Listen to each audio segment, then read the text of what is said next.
Hello, hello. Welcome to my diary. I'm Tatami. Here we talk about whatever I want to.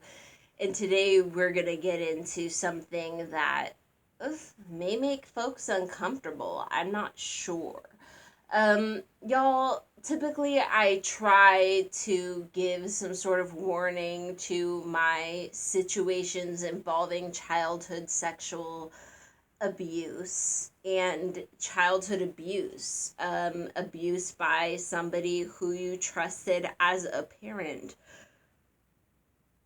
This situation's a little different, right? Because usually I speak as a transracial adoptee. Usually I do not speak as somebody who is dealing with a different religion than their parents are dealing with. You know what I'm saying? I've been following the Lori Vallow situation, the Chad Daybell Lori Vallow situation. Essentially, what we have here is a white couple whose spouses mysteriously died or were taken out, and also the woman's children were taken out. There's no evidence of where her children are. I remember one's name is Ty Lee. I remember that because I had a friend named Ty Lee from the same general area of the United States in high school, and it really disturbed me to see her name in the news, to see her name as somebody underage, to see her name as somebody who was missing, uh, in her mother's care, no less. And then to further see so many people were missing, and then to see that she was involved in a Christian cult. Honey, if you've watched my other videos, you probably know what's coming. I want your honest opinion. Do you honestly believe that if Lori Vallow and Chad Daybell, sorry, let me double check his name. Yes, it's Daybell. If Chad and Lori had been a part of a religion or cult that was not associated with Jesus Christ, would they have been allowed to push the boundaries as far as they were able to push them?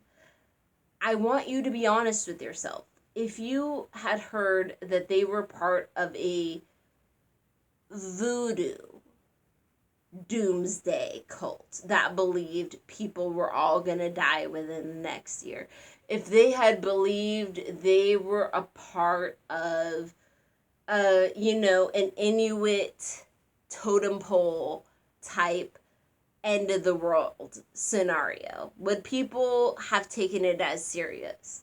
Even if in 2020, 2019, 2020, they had believed they were a part of some kind of Mayan Aztec cult that was going to kill everybody within the next year, would you have taken it as seriously in 2020? Allowed these people to have their kids missing for so many weeks, months, even days. Casey Anthony comes to mind when it comes to mind about people's kids missing for several days, weeks, months. But let's just focus on this situation with Chad and Lori. It's so weird to me saying Chad because Chad is the name, Chadwick is the name I use for the opposite of Karen, the masculine persona of Karen. So to see a Chad actually have a trail of deaths, y'all. Lori and Chad just don't just have Lori's missing kids. Lori has a husband who died under mysterious circumstances. Chad has a husband who died under mysterious circumstances. Both have, like, family who has questioned decisions or intentions or situations that have occurred over the last few years. So it's like these people are highly suspect. But my point is, do you not think they'd have been looked into a lot sooner if their badge of honor was hoodoo, voodoo, santeria, Ifa, etc., a black, an African traditional religion? It's interesting to me that people can claim certain religions and be seen as automatically innocent. And yes, I believe the old ass 75-year-old white man who was shoved by police and broke his head open and bled, sorry, all over the sidewalk. I believe he was innocent. But my gut instinct to believe he's innocent absolutely does not come from the fact that he was a Christian, a Catholic, sorry, of the Catholic sect. It's interesting to me that that sort of thing is seen as like unequivocal. They're not Antifa and Antifa, however we're pronouncing it.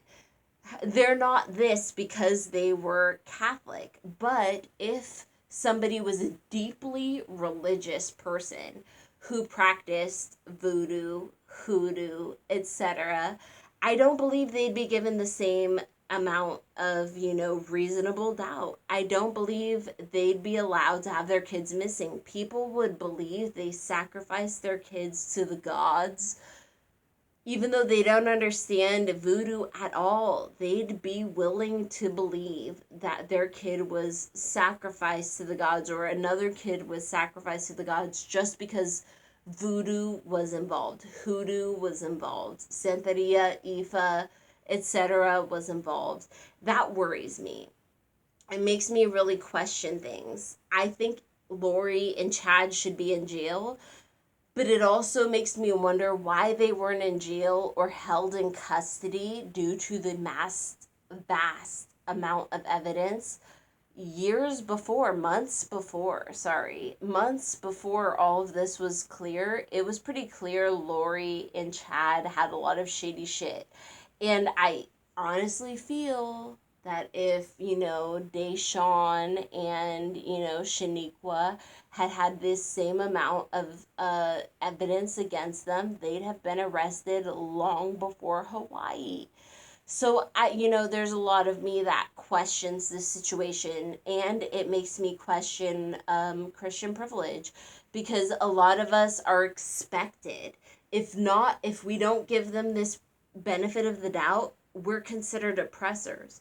But if Christians don't give voodoo and hoodoo the benefit of the doubt as good religions, good people trying to do good for their community, that's normal. Despite Christians' blatant history of killing, demeaning, and subduing black people, people of color, people of all different races and practices, they have a whole history of that. But voodoo, which basically has a history of rising against the oppressor, and that's it, has to go through hoops and jumps to prove itself as a good, organization. So yeah, I think Lori Vallow has a certain amount of privilege that people haven't taken into account yet. I'm curious to what other people, perhaps who have followed this or who heard me explain it right now, what do you think? Do you think that if Lori had been a part of a doomsday type cult that was more African traditional religion centered, would she have gotten away with this for as long as she had? Would she have been perceived as innocent for as long as she had? Would Chad have received those same benefits?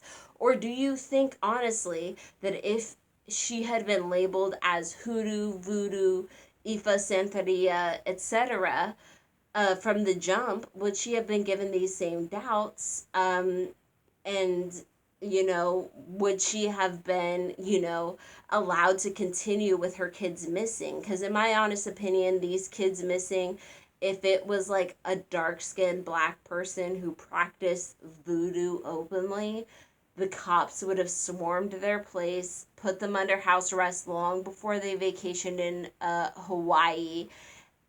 It's interesting to me that there's kind of a double standard with Christian religions, but yet I'm to believe Christians are the one oppressed. Meanwhile, it's me who can be condemned, kicked out, denied, etc.